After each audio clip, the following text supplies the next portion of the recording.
عرض كنادير الشتاء في خياط الكندورة. كنادير شتوية ب100 درهم، كنادير بيض ب100 درهم، كنادير شتوية كورية 350، 3 كنادير.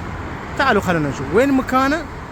عجمان شارع الميناء، هذا شارع الميناء عجمان، انت باتجاه الجرف. تبون تفصيل شتوي، كنادير شتوية التفصيل مع القماش على 100 درهم.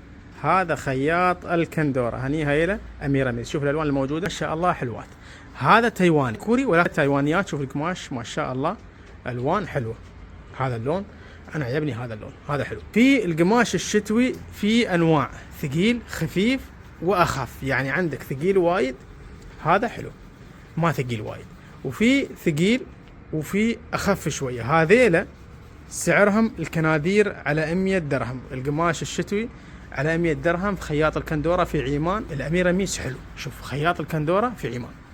تبا اللي هو الكنادير الكوريات، قماش كوري وعنده شتويات أسعار 100 درهم، وفي ثلاثة ب 350. في عنده كوري، عنده عادي تايواني إلى آخره. أميرة ميس شتوي. وعنده البيض. البيض فيه منهن ألوان، يعني ألوان درجات الأبيض.